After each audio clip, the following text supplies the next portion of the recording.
serious questions in the course, and that is, how could a European discover something that somebody else already knew about? You know, and we're talking about North America, Central America, and South America. And it's really a mind blower if you sit down and think about who wrote the history book.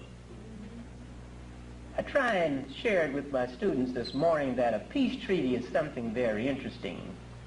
It is something that is written by the victor and signed by the loser. History isn't that much different either. The agreed upon fable, propaganda.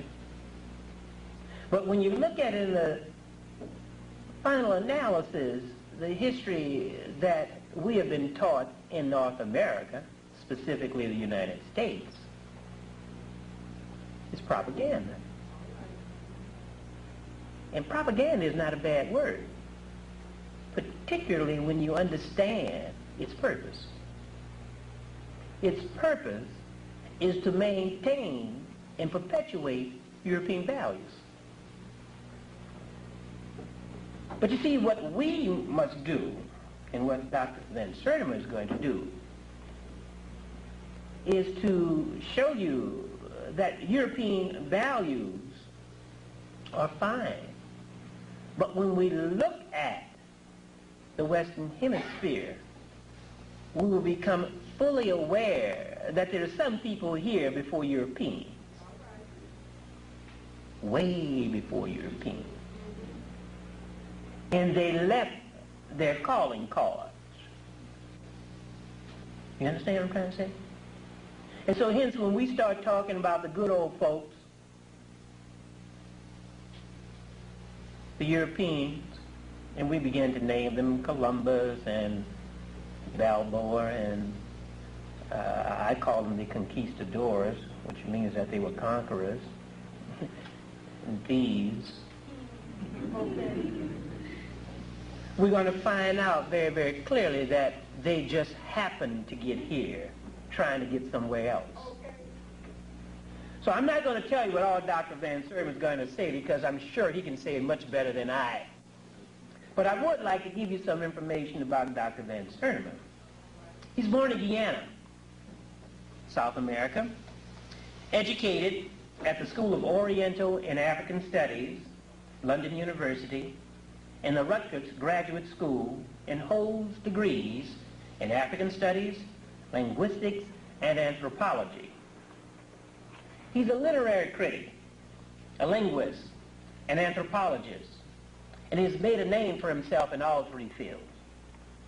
As a critic, he is the author of Caribbean Writer, a collection of critical essays on the Caribbean novel. He is also the author of several major literary reviews published in Denmark, India, Britain, and the United States. He was honored for his work in this field by being asked by the Nobel Committee of the Swedish Academy to nominate candidates for the Nobel Prize in Literature from 1976 to 1980. As a linguist, he has published essays on the dialect of the Sea Islands off the Georgia coast. He is also the compiler of a Swahili dictionary of legal terms based on his fieldwork in Tanzania, East Africa. He is also the author of They Came Before Columbus, The African Presence in Ancient America, which was published by Random House in 1977 and is now in its 10th printing. It was published in French in 1981, and in the same year was awarded the Clarence L. Holt Prize, a prize awarded every 2 years for a work of excellence in literature and the humanities relating to the cultural heritage of African and the African diaspora. Professor Van Sertima is an associate professor of African Studies at Rutgers University in New Jersey, and editor of the Journal of African Civilization, He was also visiting professor at Princeton University from 1981 through 1983. Please join me in giving Professor Van Sertima a royal welcome.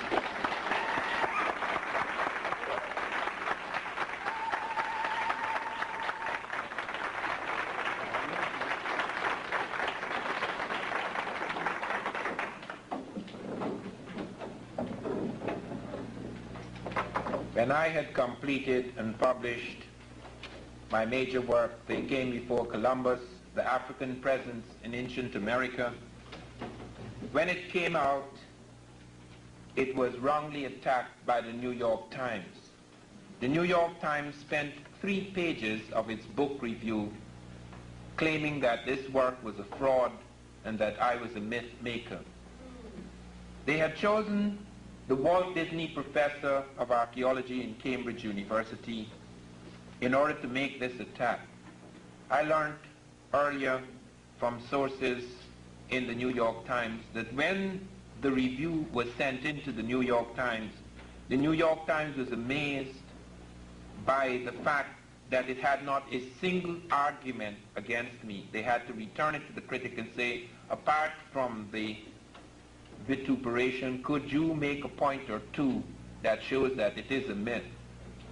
And he made the point that I had mixed up step pyramids with true pyramids, which in fact is not true, because they have x-rayed the pyramids and they have found steps inside of the true pyramids.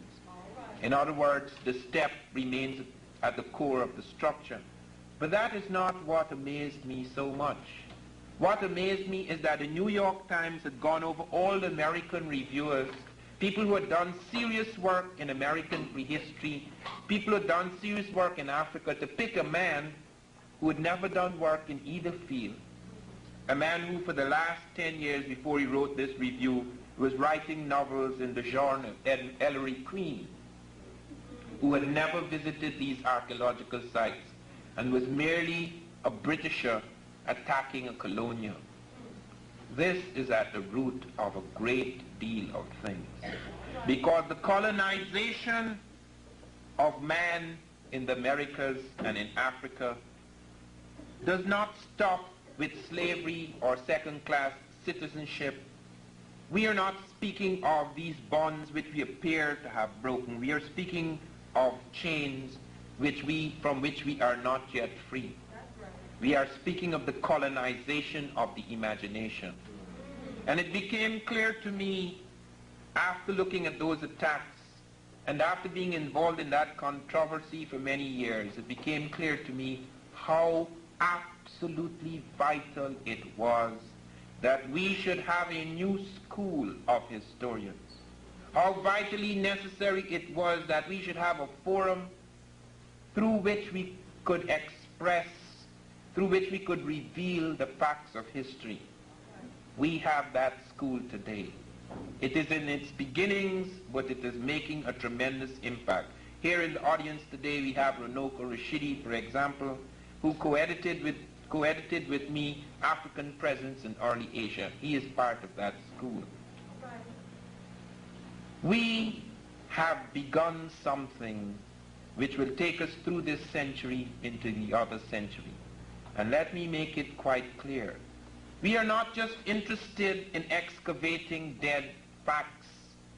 We are interested in bringing into the mainstream of American consciousness and the consciousness of the world things that revise, that challenge, that change in a substantial and revolutionary way the thinking and feeling of centuries. It is only in that way that history becomes alive and significant. History is not a dead thing. It is not the mere accumulation of facts. It is the creation of a different vision, a different way of seeing, thinking, and feeling. People say, why do we want to know what Africans did 100 years ago or 1,000 years ago? It doesn't matter. It matters. Because what happened 10,000 years ago or 10 minutes ago occupies the same room in consciousness. What happened in history, or what we believe happened in history affects the way we think. It affects our prejudices, our reflexes, our conceptions of ourselves, the way people conceive of us, the way we treat ourselves, the way we are treated by others. History, therefore, has a lot to do with the living present. No man can be truly released from the past until he understands the past. And no man can be released. The full potential of man for work in the living present that leads him into a new future cannot be activated until he has this very alert, alive, and discriminating relationship and connection with the past. That is why we speak of these things today. I was particularly aware from the kinds of criticisms that fell upon me that we really, very few of us have any idea of what the Africans were involved with before slavery. All of us know, for example, the familiar story of slavery in the Americas. But few of us know what an enormous trauma, what a catastrophe struck Africa itself. So that thousands and thousands of books have been written about Africa and Africans that gives us not a clue of the complexity, the potential, the capacity of Africans at the time they were struck down, at the time their continent was split and partitioned and colonized. It is only within the last few years that archaeologists have given us the faintest glimpse of the lineaments of an African science, its technology. We discovered, for example, in 1978, two of our professors, Schmidt and Avery of Brown University, discovered Africans were smelting steel 1,500 to 2,000 years ago. In that time, there was the smelting of steel in the world, but nobody, no country, no people on earth achieved the extraordinary technological complexity of the Africans. The American team showed that the Africans were smelting steel, the finest bloom of carbon steel in the world, in an industrial site along the lakes in Tanzania, East Africa, that they were smelting it at temperatures of 1,850 degrees centigrade. No machine until the end of the 19th century ever achieved that temperature. The highest ever achieved in the world before the Africans was 1,620 degrees centigrade in a second century Roman blast furnace. And even when George Wilhelm Siemens, the German scientist, discovered a process for smelting steel on a mass scale, the European process in the mid-19th century was not as advanced as the African process at least 1,500 years earlier.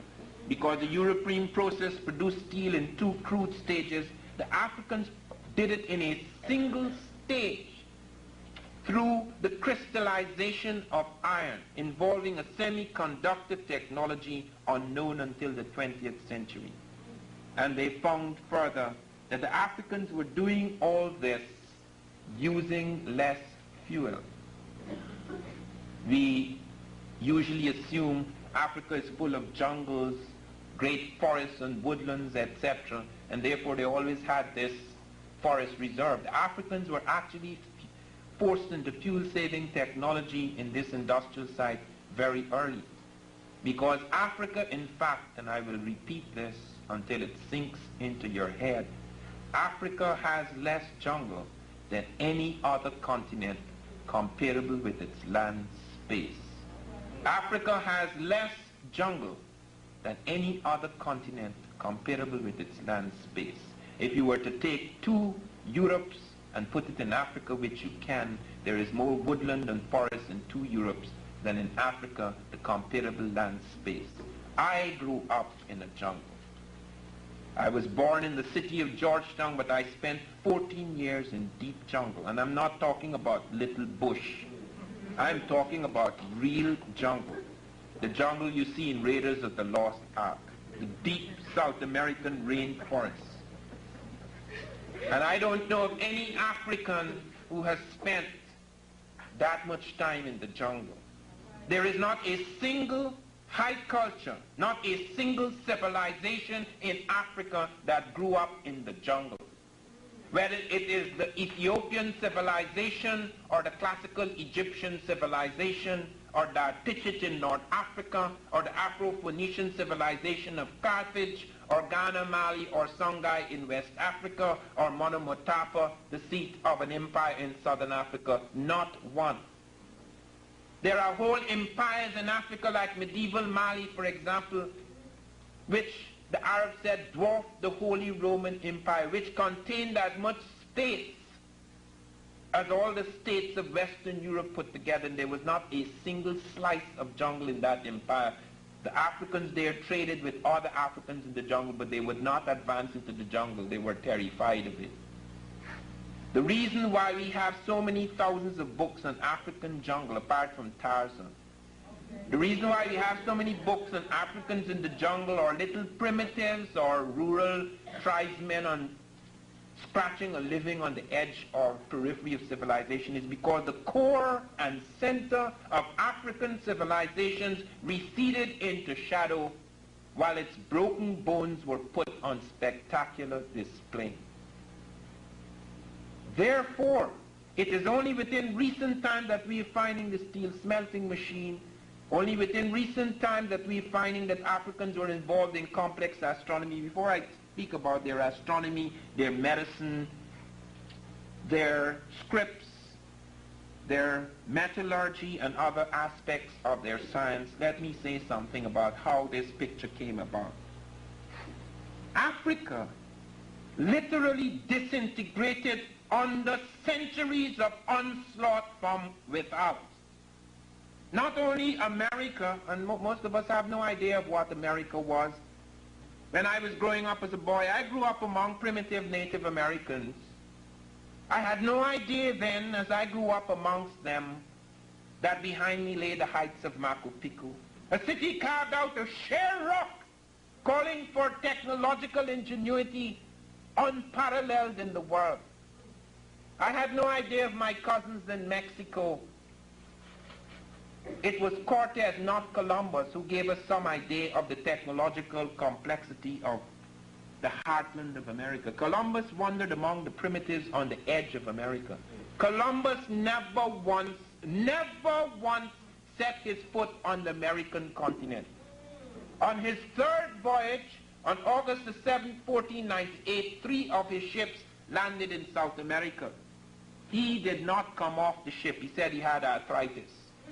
Did not come off the ship. Sent the landing party aboard, and a few days later, when he got into the Caribbean, he reported back on a mailboat to Spain that South America was an island, just as the landmass he had struck was an island, and just as he had reported earlier that Cuba was the continent, just as he reported earlier that he was in India, just as he reported earlier that the people were being called Caribs, when in fact Carib comes from Caraib, which means foreigner. They were calling the Spanish Caraib. These clowns, who knew nothing about linguistics or geography, or had no advanced science, stumbled into the Caribbean looking for gold, thinking they were in Asia. Columbus never saw the complexity of the Americans. It was Cortez, the first modern European of that Columbus era, who reported on what he saw in the core and heartland and center of American civilization. And Cortez said, and I quote him, "When I saw their pyramids and their palaces and their temples and their floating gardens, the chinampas, the most advanced agricultural technique then in the world, known only in medieval Ghana and Mexico, and their aqueducts and their reservoirs and their zoos and their running baths," there were very few running baths then in Europe, he said, "I have not seen its like anywhere." But what do we know of the American Indian? The edge, the periphery, the savages, the primitives. I grow up, I come to the city, I see movies for the first time. What do I see? I see these strange half-naked savages running about, woo, woo, woo, woo, woo. And there is John Wayne and Ronald Reagan picking them off from the shadow. Those are the images.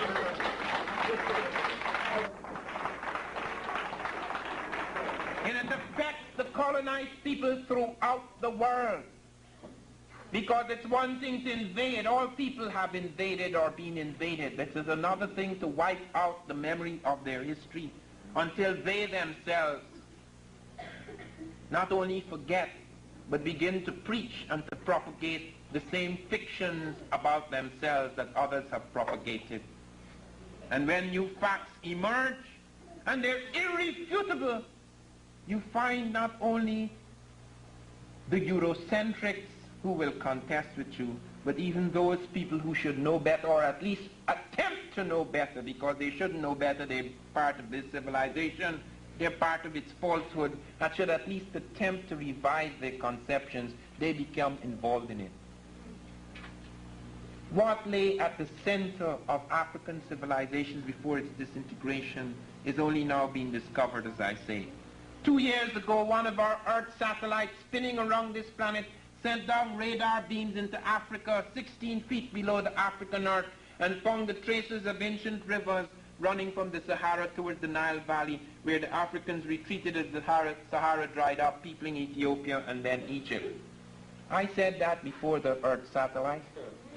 I said that in my book 7 years ago. A few anthropologists said it based on linguistic evidence, the spread of linguistic networks coming out of the Saharan era, on basis of agricultural techniques coming from the Saharan agricultural complex into the Sudanic agricultural complex, moving up from Nubia into Egypt, on the basis of the movement of scripts, the markings on the rocks, etc., how they were, on the basis of skeletal material which showed, like in the Scandinavian expedition to Sudanese Nubia, showed the movement, the migration of these people. It was only in 1962 that we found the last critical link, one of the most important discoveries in African civilizations in the last 300 years. We found the last missing link that now establishes beyond the shadow of a doubt, beyond the shadow of a doubt, that classical Egyptian civilization and its science is fundamentally African. We discovered at Kaseti, at Kustal in Nubia on the edge of the Sudan, a kingdom, a black monarchy preceding the Egyptian by at least 200 years. And in that area, at Kaseti, in the Nile Valley, which we now call the Middle East, we found a black kingdom where 12 black kings reigned before the Africans pushed up further into Egypt. They had already in Egypt, before their kings pushed up into Egypt, controlling the northern area and establishing the dynasty of Menes, which is followed for about 1,000 years by predominantly African types.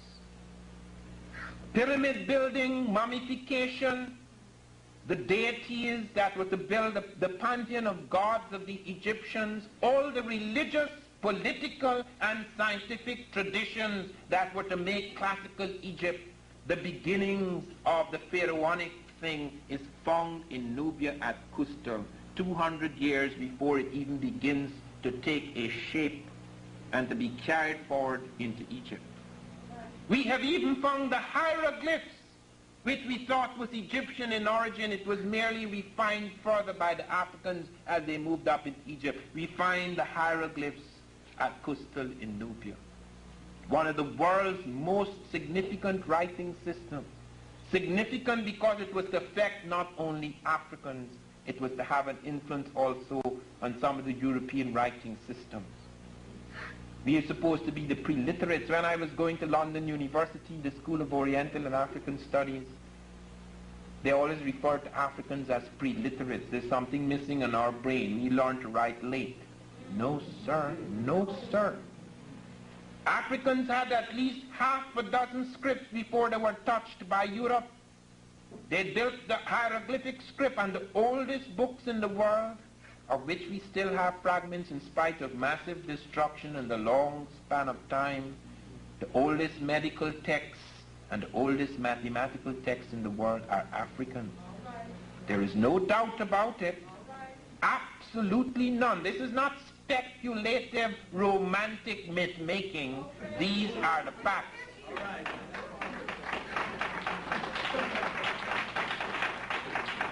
Not only did they have the hieroglyphic script, which we find originated among the blacks prior to their movement up with it into Egypt. They have found also the Meroitic script. We have found 800 and something texts in that. It has not yet been deciphered. We have the Akan script, both the drum script, which is highly complex, because the Africans are the only people who created drums that could mimic the human voice. So they have both a drum script in Akan as well as a written script in Akan. They have the Apaka script, which I found people in Suriname in 1981 were writing letters to their girlfriend in the Apaka script, which they had brought with them to the Americas.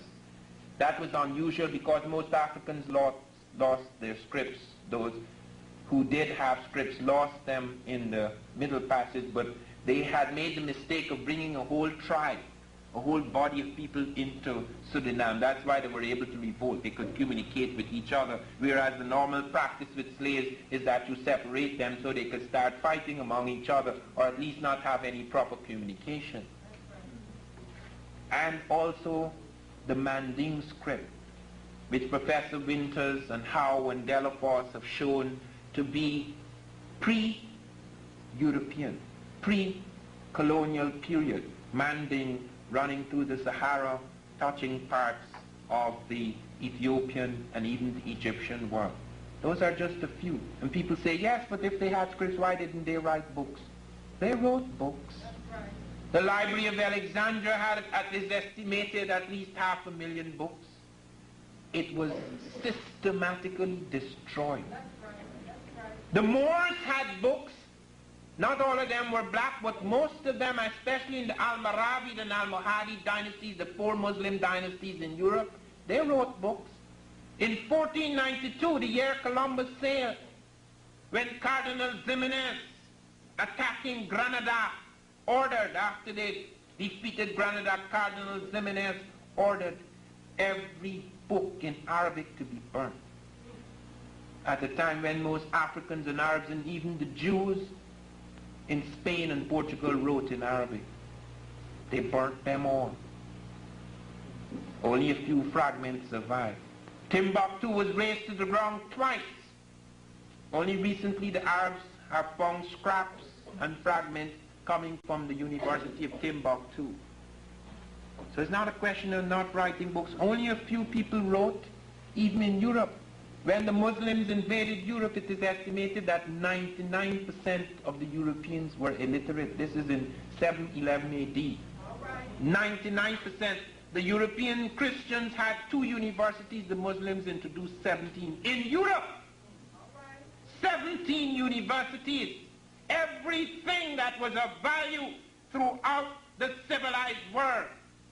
In Africa, particularly in Egypt, in Greece, which had borrowed so heavily from the Egyptians, in Persia, in China, in India, everything they could put their hands upon, the Muslims had translated into Arabic and shared it with the Europeans.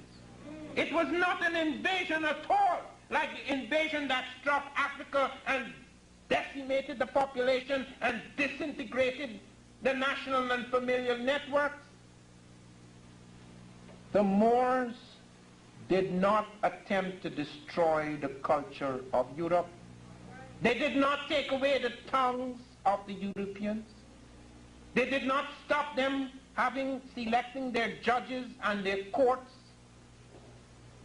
They did not interfere with their civil administration.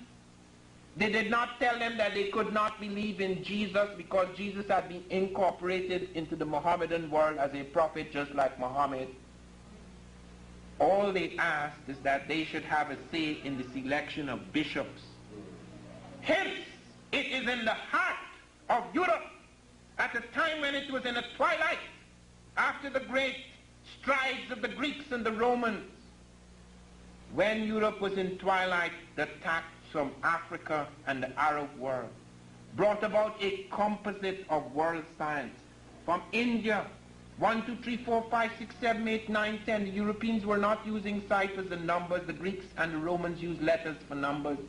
Those numbers came from the Hindu, brought by the Muslims. Fibonacci in 1202 visited India, brought in the numbers. The Europeans would not accept it. The church said their numbers are works of the devil. That was the level of science. The few European geniuses who struck out, they were tortured. And European genius have given clear testimony to African genius. Isaac Newton, the most important, the greatest of all European scientists before Einstein, Newton said there were three things that he could credit to the Africans in Egypt. He said the Africans were the first to develop an atomic theory. They were speaking of atoms as monads. They hadn't reached the point which we have recently reached of atomic fission. No, that was far away in the future. But they saw the atom as the building block of the universe. That is no easy thing in those times because the atom is invisible.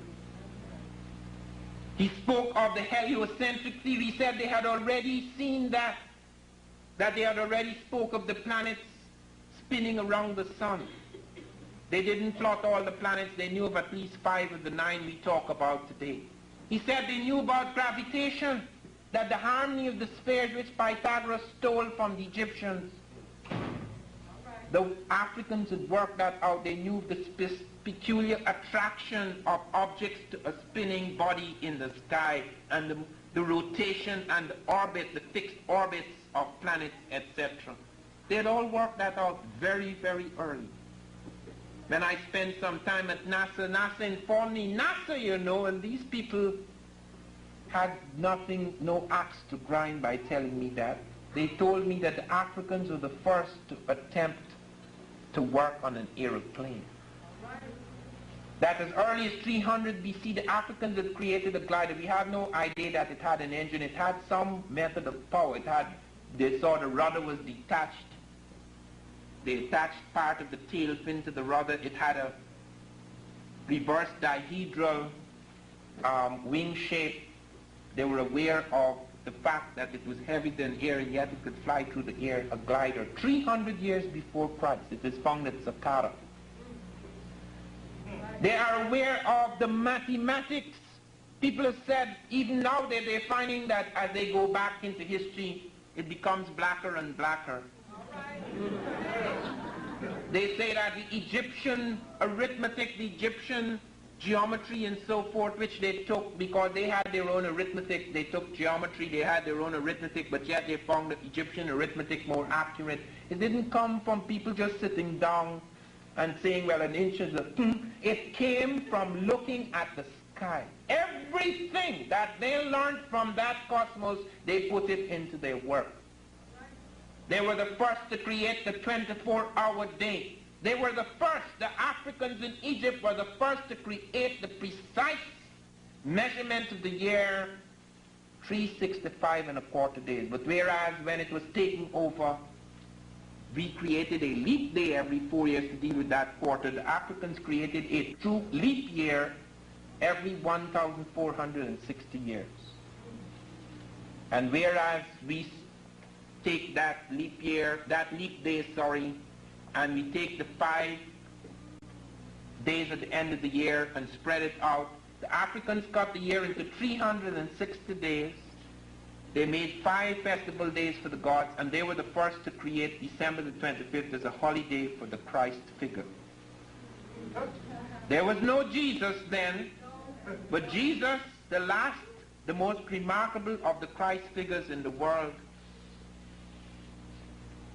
his birthday was taken from January the 6th and put on the African birthday, December the 25th.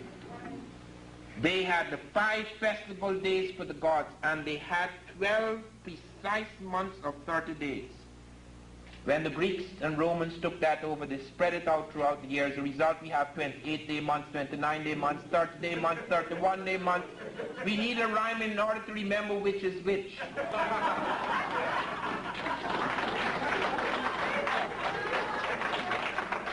These contributions are not acknowledged. One is not attempting to say Africans were first in everything. That is nonsense. We are not attempting to say Europeans did not have genius, that everything they did, they borrowed from the Africans. No, sir, I'm not saying that. What I am saying is that we have been so colonized that the books we read, the films we see, The way we are taught is such that we have developed an amnesia of all of Africa's contribution. And all we know about is what Europe did, what it created, what it invented. We are the people who invented nothing, explored nothing. We are the static primitives of the world. And all I am saying is that is not true. That is not true. And our civilization can never be altered, can never be changed, can never move away from the impact in which it stands today, because the third world, whether you ignore it or not, whether you deny it or not, whether you seek to crush it or not, whether you seek to sustain its enslavement or not, the world cannot progress beyond its present impasse, its horror, unless we begin to learn again what really happened in the world, and to give credit where credit is due, and to have a different conception of the human being regardless of the race or color of that human. That is why we go back. That is why history is such a living thing. That is why it does not stop at being a mere accumulation of the facts. What we are digging up now, what we are revealing now, what we are propagating now can help slowly but inevitably to correct the bias of the past. A bias that has locked more than half of the human race in chains that are not yet broken. Our young people are in frightening distress. Make no mistake about it. Some of them have a void where their brain should be. They're not even making use of the 5 ounces that it took 1 billion years to create. They're walking about like zombies on the earth. They are mere extensions of a culture that negates them. We cannot ignore these things. Only history can correct that, because it becomes for us almost like a religious reformation. It becomes a crusade. It becomes something that can redeem a people and a civilization and a time. When we think of the things they found, one of the most astonishing things is African astronomy. They found an African astronomical observatory 300 years before Christ in Kenya at a place called Namaratunga. On the basis of the lineaments of the stones of that observatory, the Africans had created one of the most accurate of prehistoric calendars. It was not their first. As I say, they were the first to create the most accurate calendar, a stellar calendar based on the Sothic cycle, the star Sirius, whereas the Babylonians had a lunar calendar and was far less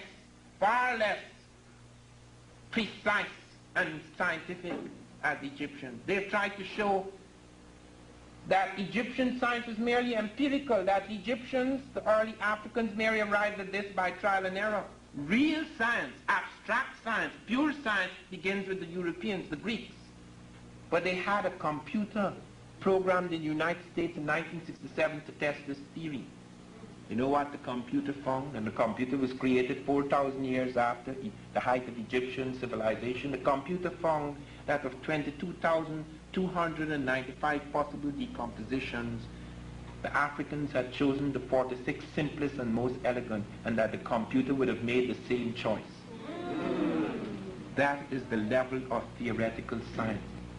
Without that quality of science, it would not be possible to create the pyramids. That is no simple monument of stone to some dead pharaoh.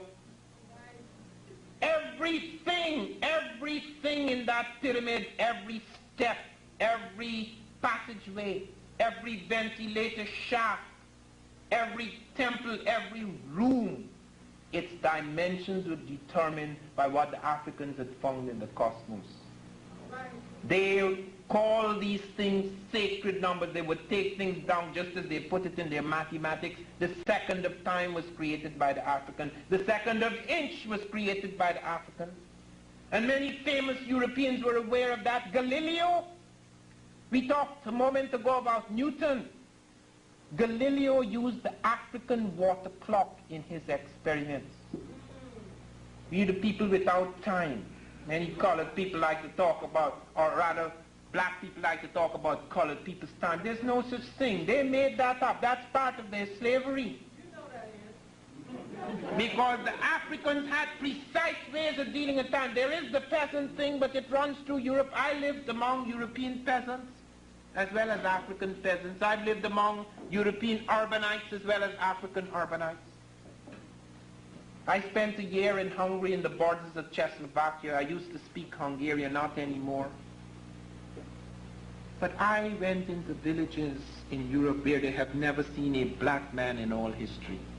People came out in crowds, the way the poor Indians came when they saw Columbus. And I found in some villages as many as 20 Europeans using one bathroom. Who writes about that?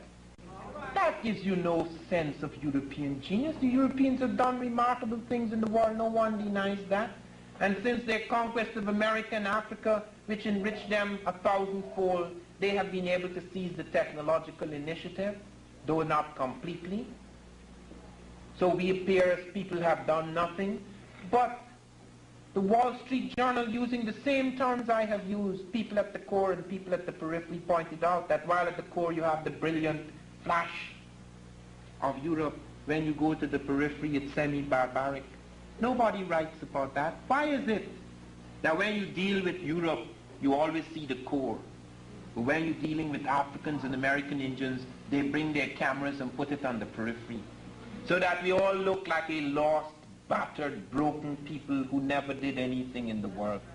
So that when they found the Dogon plotting an invisible star 7 centuries before European astronomers, discovering a 50-year elliptical orbit and an orbit of 1 year on its own axis, discovering a dwarf nova which we only discovered from the Einstein orbiting satellite 2 years ago, dancing the orbit right up to 1990, and we find that the orbit they plotted 7 years ago, our best machines plotted a few years ago, they're identical. You know what they said, Kenneth Brecht at MIT? You know what he said? The Africans have no business knowing any of this. And he's bloody right. The Africans, as we have been made to think they were, have no business knowing anything. But when we find that, we cannot explain it. We can't explain it because we have conceived of these people in a certain way. The Russians have pointed out that the Africans have had telescopes. Some years ago, on December the 4th, 1975, I took up the op-ed page of the New York Times. I don't think anybody was ever given 3/4 of a page on the New York Times. That was the first time that any black got that opportunity. I had some friends then. There was a battle for 5 weeks as to whether they should publish my article. It was headed Archaeology Discovery of an African Presence in America. The New York Times put the subhead, Bad News for Columbus, Perhaps. There was no perhaps about it. It was just simply bad news.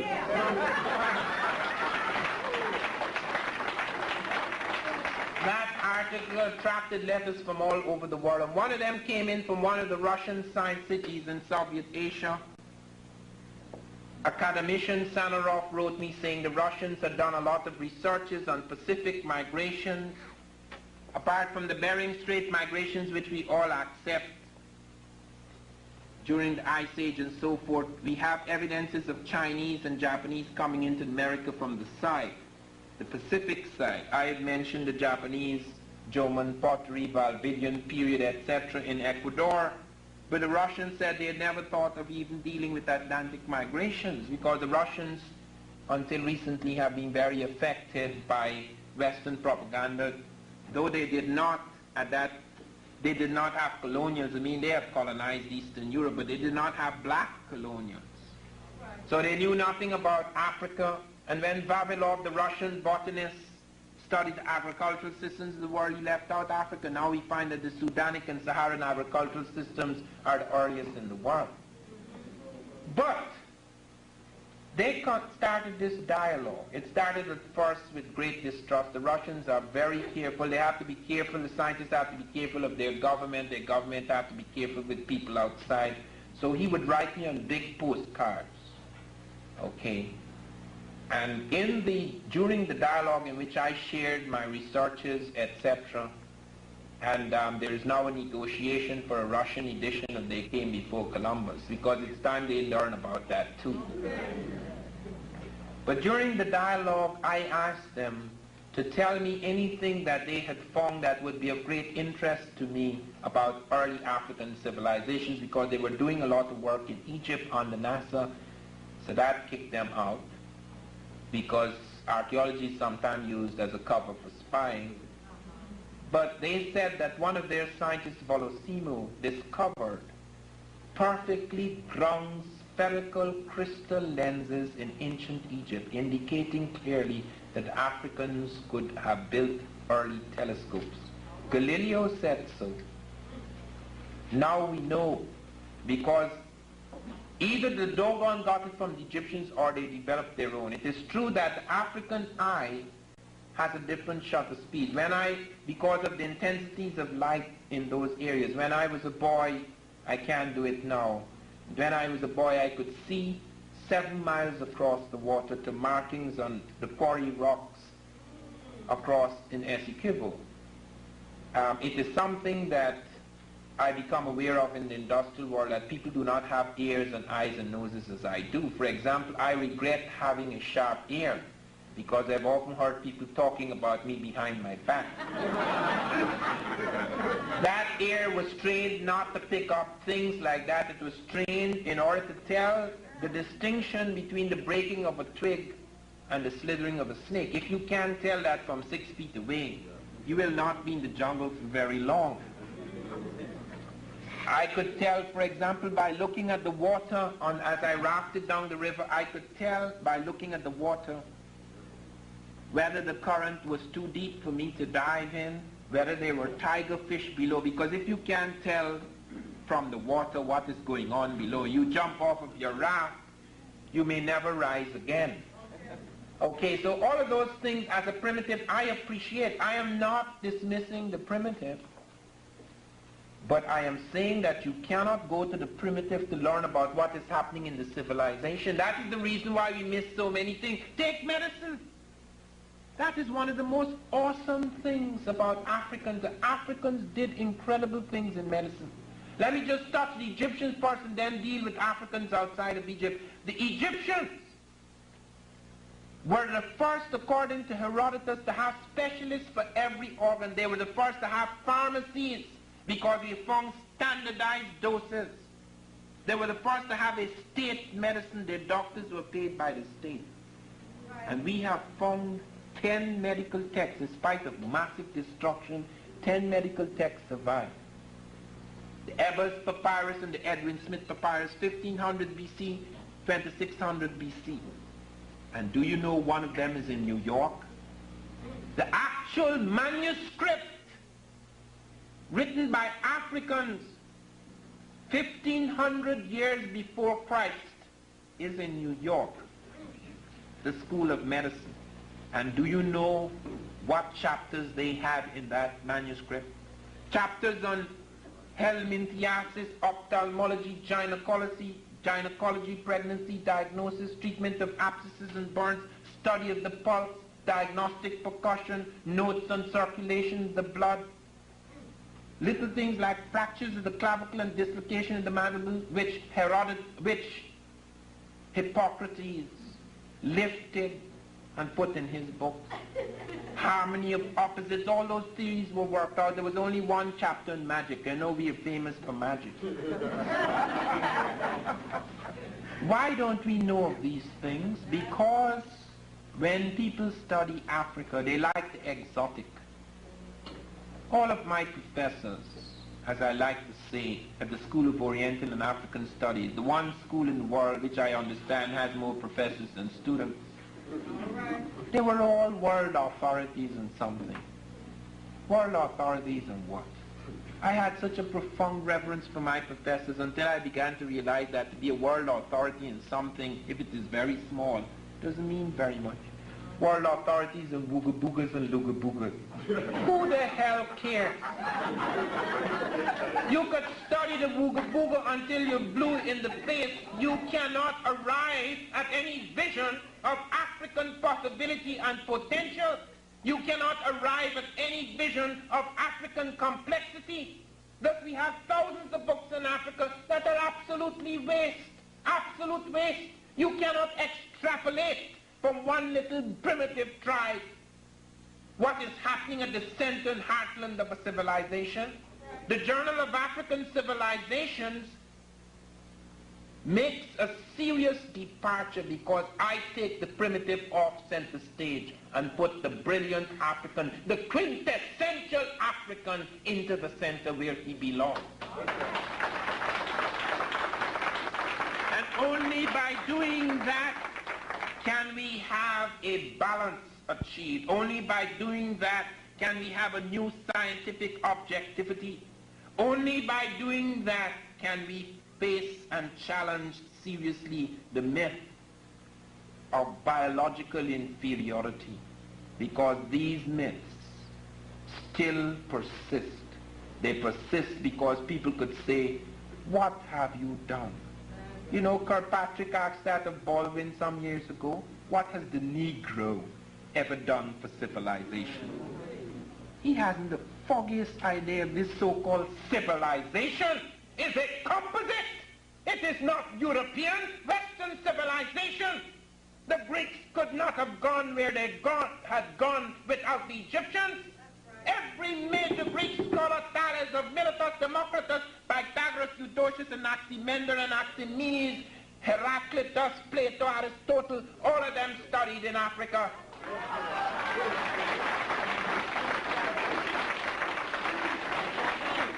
Without the Hindu numerical system, without the Chinese compass, Chinese gunpowder, without Asiatic and African elements brought together by the Moors, even the fire sticks, the so-called guns which we think were invented in Europe. No, sir, the Russians have recently shown an Arabic manuscript of the Muslims attacking the Indians in the Muslim invasion of India, the first guns being used, which were brought into Europe. Even the sails on the caravels of Columbus and Vespucci were not European sails. They were Arab Latin sails. And the nautical instruments, the compass and the astrolabe, which they were using to come here, were not invented in Europe. They couldn't even plot latitude and longitude. Columbus struck out for the latitude of Japan, hoping to land in India.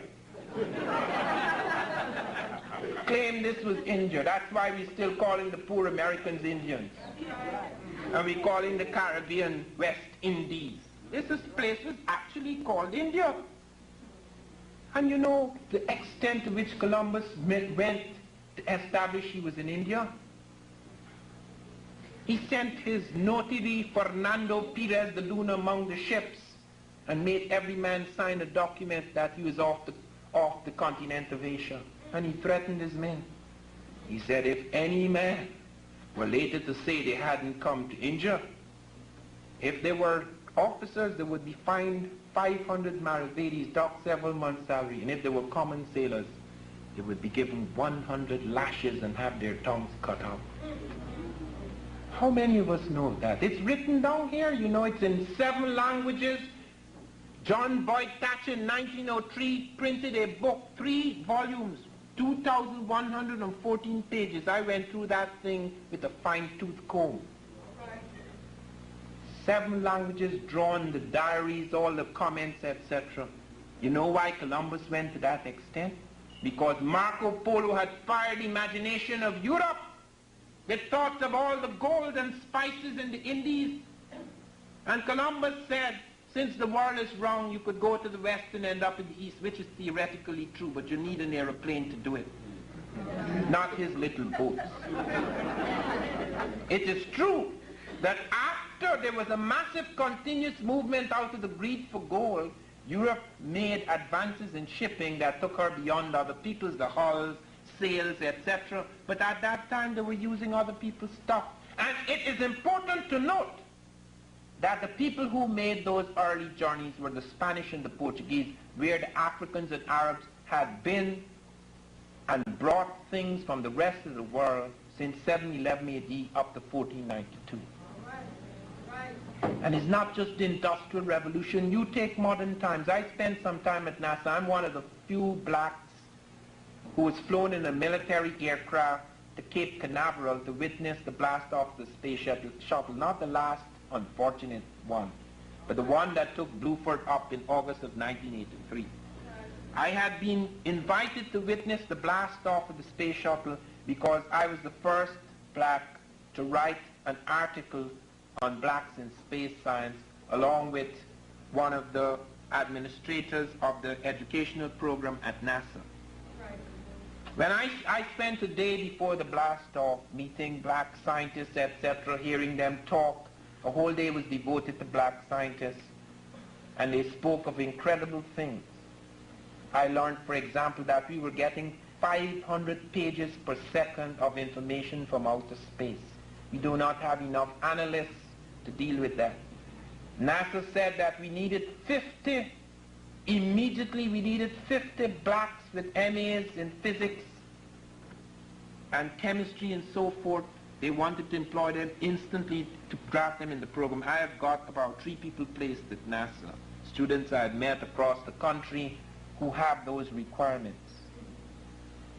The black doesn't get to the top easily. There was a joke going around NASA about a shipwreck in which 4 people were saved. 3 white, 1 black. The captain, who naturally was white, said to the crew, "We only have enough rations for 3 people to take us to shore. And I want to be very fair. I'm going to ask you 3 questions. And which man can't answer, he goes overboard." So he turned to the first white man and he said, "When did the Titanic sink?" The guy said, 1915, I think it was. Then he turned to the second white man and he said, "How many people drowned?" He said, 1,500. Then he turned to the black and said, "Name them." So you understand how difficult it is to get to the top. And to stay there in spite of these difficulties. In spite of these difficulties, the boy who won, there are 2 blacks who have won national prizes in the space science program. One of them, whom I met, Anthony something, I forget his name now, whom I met, he's from New Jersey too. He sent the first ant colony into space. This boy is about 16. The one who won the best prize, the national award for the best project sent up in a space shuttle, is a black boy who has not yet entered college. Do you know what he did? He sent up an experiment dealing with the de-icing of the wings of aeroplanes. He has solved the problem that led to the Air Florida jet crashing in the Potomac. Do you know anything about this? No. Do you know that the leading black at NASA, Major Gillum IV, is the man who coordinated the work of all of our scientists in order to produce the world's first space shuttle? Do you know that the leading technical astronaut in our space team is a black man, Colonel Frederick Gregory, the first black to pilot a space shuttle? Do you know how many things he's responsible for, how many inventions? He's invented the alternate power controller, which cuts pilot fatigue in half. With one hand you could control the whole aircraft, leaving the other hand free. Do you know that he invented the micro-instrumentation landing system, which locks, a computer which locks the airplane from the ground and brings it down safely, whether the pilots are dead, blind, or drunk? We don't know anything about this. Do you know that the leading researcher at NASA, the head of the hypersonic research team, is a black woman, Dr. Christine Darden? That she has solved the sonic boom factor, which troubles us tremendously. And as a consequence of her work, we will be able to fly several times the speed of sound at a whisper. Do you know that one of the leading engineers, the one who has logged as many hours as any spaceman in weightlessness, is a black engineer, Bob Sherney, who goes up quite frequently in the KC-13509 aircraft, which, flying a parabolic curve, achieves the state of weightlessness for 30 seconds. It's the only aircraft we have that does that. It's known as the vomit comet. Because when you spin in that circle, you better know what you're doing, because all your breakfast comes out. He has tested many things we sent up into space.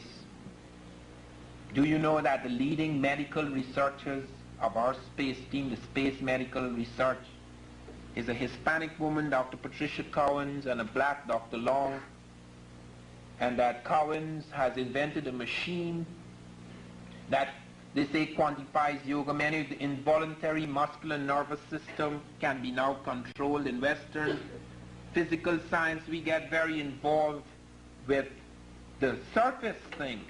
But when you go into space, you can't go jogging in the morning. It's not like Starship Enterprise. It's a little box. So you have to learn to exercise sitting down, and that's exactly what this does. You can learn within 6 weeks to lower your heart rate or carry it up, to lower your blood pressure or take it up. Something, a spin-off so critical to hypertension problems on Earth. But let me just talk about space. Let me talk about African medicine. Do you know they have discovered, the Africans pioneered in several surgical operations. Eye cataract surgery, unknown in the European and Arab world, was pioneered in Africa. Jenny, in the city of Mali in the 13th century. The Arabs report on that. Do you know the Africans pioneered in brain surgery? They were cutting circular holes in the skull, relieving pressure from the brain with an 85% success. Plaques of bone grew back. Do you know the Africans invented the vaccine?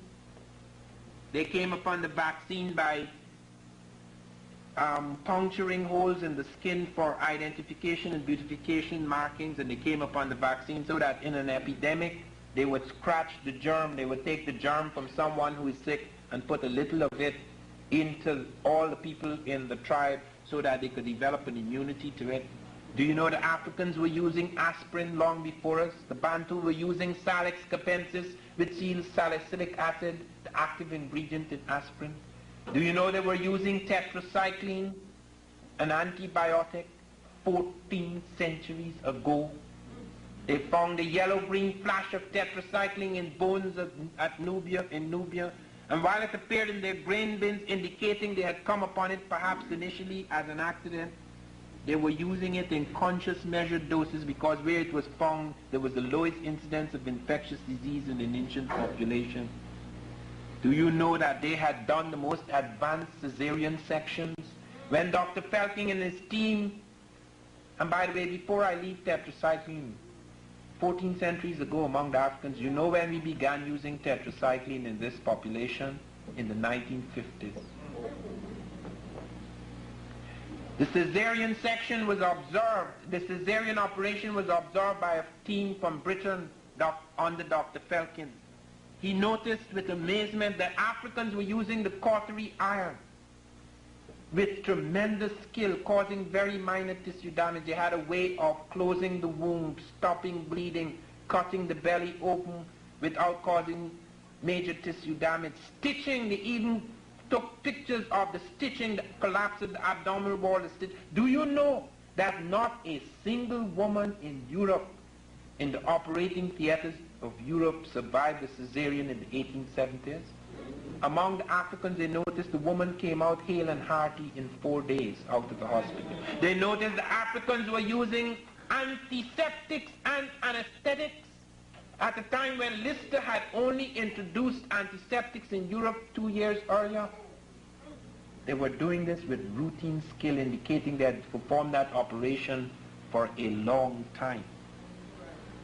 Do you know the Africans were the first to pioneer in using drugs to treat hypertension and psychotic disorder? One of their drugs, Sertima, is used in the Western world. We don't know anything about this. When you study African medicine, you go to the witch doctor. That's exotic. People want that for their film. They want that for their little anthropological studies. And the reason why anthropologists get involved in it, I'm not saying it wasn't valuable. Some tribes were vanishing. It was good to get a record. But to seek to extrapolate from something so small, data that was to be considered as African data, to cover all of Africa and the African genius, this is one of the gravest pieces of misinformation, because a partial truth is worse than a lie. I must close now. And let me close because there is so much to say. Let me close by saying something about the Moors. The Moors introduced air conditioning into Europe for the first time.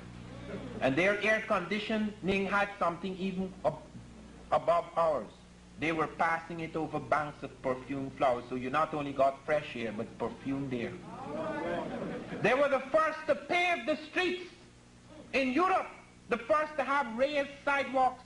You could walk for miles through certain cities where the Moors were in Spain by the flash of lamps. Something unknown, the lighted streets of Paris were to come hundreds of years later. I have a picture in that book, African Presence in Europe, of two black noblemen, Moorish noblemen, playing chess in 12th century Spain. Do you know of the impact on industry, the silk, the dates, the lemons, the ginger, the many things, the fruits brought into Spain? The works on animal husbandry and agriculture that was brought into Spain. The first people to lead lead pipes from the mountains and bring water into the houses, hot and cold water, were the Moors. And when we go back, they translated everything they could find into Arabic and brought it into the heartland of Europe.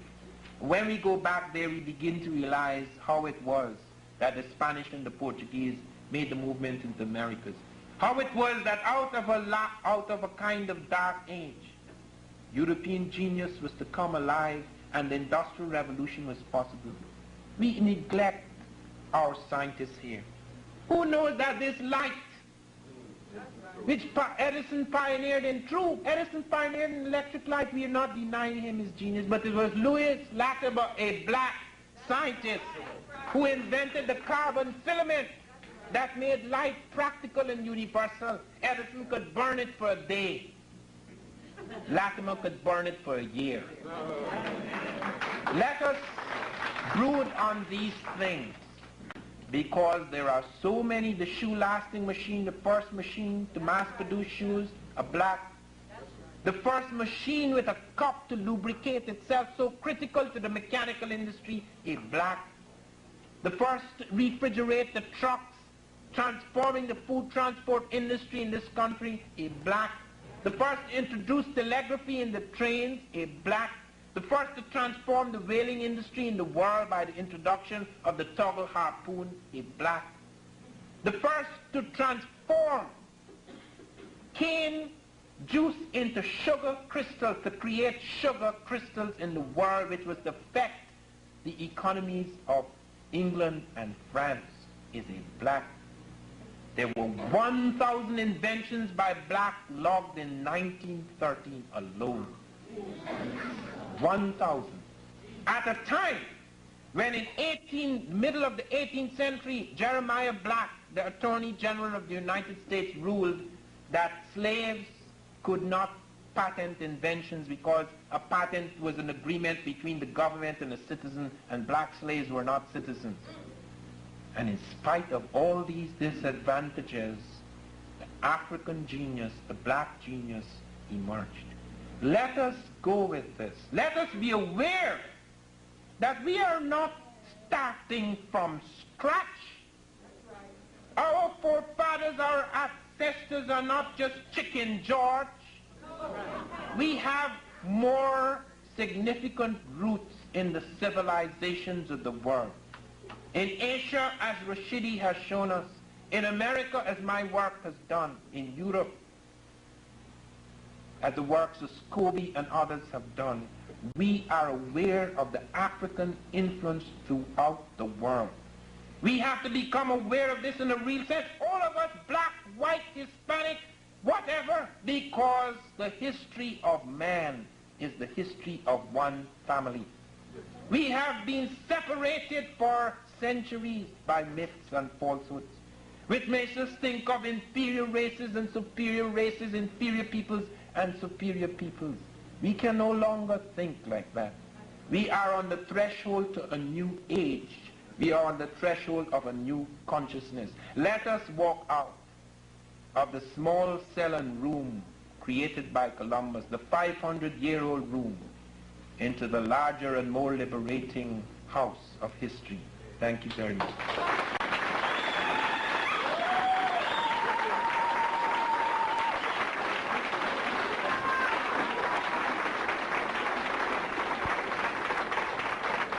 Before you go, there's a couple of things I'd like to say.